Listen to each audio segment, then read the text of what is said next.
Everyday cooking 123 চ্যানেলে স্বাগত জানিয়ে শুরু করব আমার আজকের রেসিপি। খুবই মজার একটি রেসিপি। যে যেখান থেকে দেখছেন কাছে কিংবা দূরে সবার জন্যই দোয়া রইল। সবাই ভালো থাকবেন, সুস্থ থাকবেন। ভিডিওটি দেখার পূর্বে লাইক দিয়ে দেখে নিও, কারণ আপনার একটি মূল্যবান লাইক আমাকে ভিডিও বানাতে উৎসাহিত করে। আমার আজকের এই রেসিপি যদি আপনাদের কোনো অংশ যদি ভালো লেগে থাকে তো বন্ধুদের মাঝে শেয়ার করে দিও। আর আপনি যদি আমার এই চ্যানেলে নতুন হয়ে থাকেন তো সাবস্ক্রাইব করে দেখে নেওয়ার জন্য অনুরোধ রইল। তো যাওয়া যাক মূল পর্বে। তো আজকে চাল কুমড়া নিয়েছি। চাল কুমড়াগুলো ভালো করে পরিষ্কার করে পানি ঝরিয়ে নিয়ে নিলাম। পেঁয়াজ কুচিয়ে নিলাম আর কাঁচামরিচগুলো ফালি ফালি করে কেটে নিয়েছি, আর টমেটোগুলো লম্বালম্বি করে কেটে নিয়েছি, আর কিছু শিং মাছ এগুলো ভালো করে পরিষ্কার করে নিয়ে নিলাম।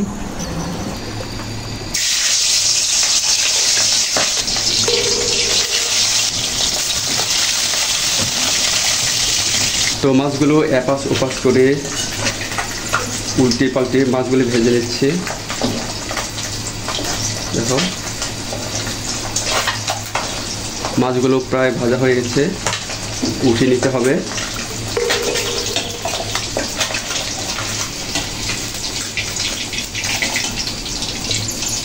এরপরে যে কুচিয়ে রাখা পেঁয়াজগুলো অ্যাড করে নিলাম, হালকা ব্রাউন কালার করে ভেজে নেব।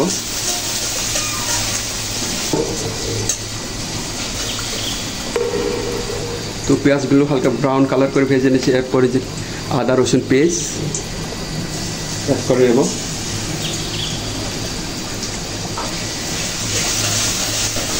তো আদা রসুন পেঁয়াজগুলো হালকা বাদামি কালার করে নিয়েছি। এরপর হলুদ 1 চা চামচ অ্যাড করে নিলাম। এরপর ধনে মশলার গুঁড়ো 1 চা চামচ।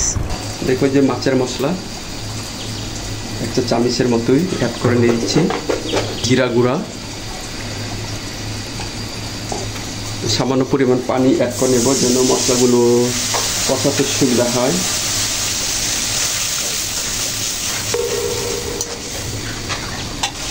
এরপর স্বাদ মতো লবণ,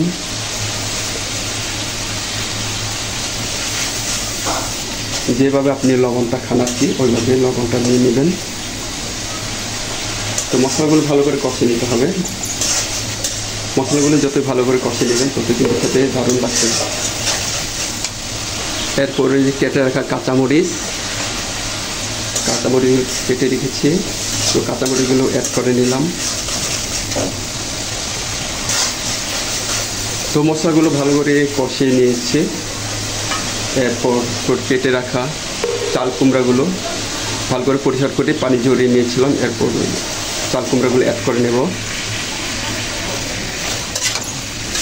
তো মশলার সাথে সবজিগুলো ভালো করে নেড়ে ছেড়ে দিয়ে নিতে হবে যেন সবজির সাথে মশলাগুলো লেগে থাকে। তো মাখানো হয়ে গেছে দেখো। এরপর ঢাকনা দিয়ে ঢেকে রাখবো কিছু সময়ের জন্য।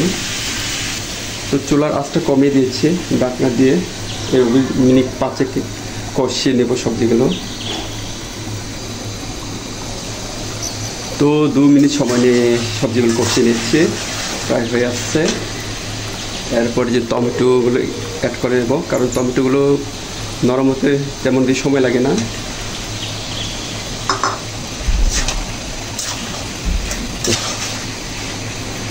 ঢাকনা দিয়ে ঢেকে রাখবো কিছু সময়ের জন্য।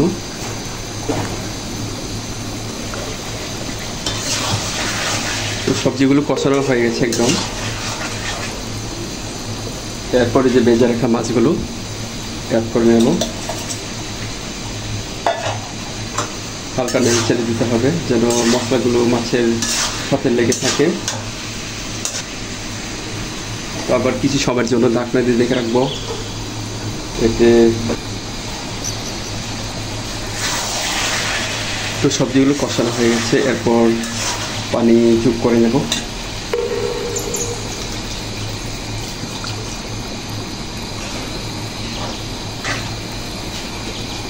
তো চুলার আঁচটা বাড়িয়ে দিতে হবে যেন তাড়াতাড়ি হয়ে যায়।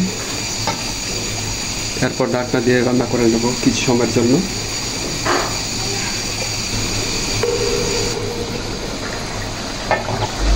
তরকারিটা কিছু সময় নিয়ে রান্না করে নিচ্ছি। একদম হয়ে গেছে। তো চেখে দেখব কী অবস্থা। একদম পারফেক্ট। তো চুলাটা বন্ধ করে দেব।